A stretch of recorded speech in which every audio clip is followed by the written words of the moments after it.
Sun Risers Hyderabad మ్యాచ్లు జరిగేటప్పుడు owner Kavya Maran చాలా వైరల్ అవుతూ ఉంటారు. గేమ్ కోసం ఆమె పడే టెన్షన్ మ్యాచ్లో అందరూ ఫీల్ అయ్యేలా చేస్తుంటారు.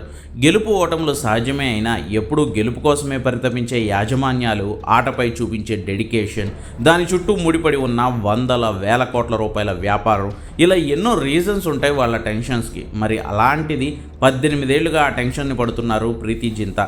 18 ఏళ్లుగా పంజాబ్ జట్టును నడిపిస్తూ ఒక్క కప్పు సాధించాలనే తపనతో రగిలిపోతున్నారు ప్రీతి. వాస్తవానికి లోకల్ ప్లేయర్లను ఎక్కువగా ప్రమోట్ చేసి వాళ్ళకంటూ ఓ క్రికెటింగ్ కెరీర్ను ఏర్పరచడంలో పంజాబ్ ముందు నుంచి కీలక పాత్ర పోషిస్తోంది.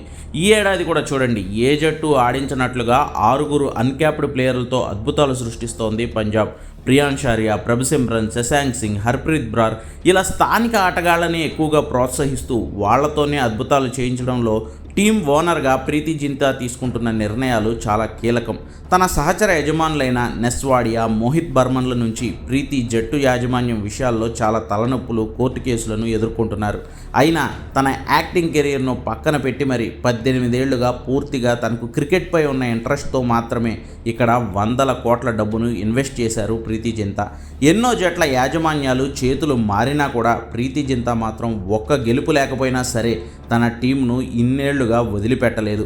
మరి ఈరోజు శ్రేయస్ అయ్యర్ నేతృత్వంలోని పంజాబ్ టీం తొలిసారిగా కప్పుని సాధించి ప్రీతి 18 ఏళ్ల కలను తీరుస్తారేమో చూడాలి.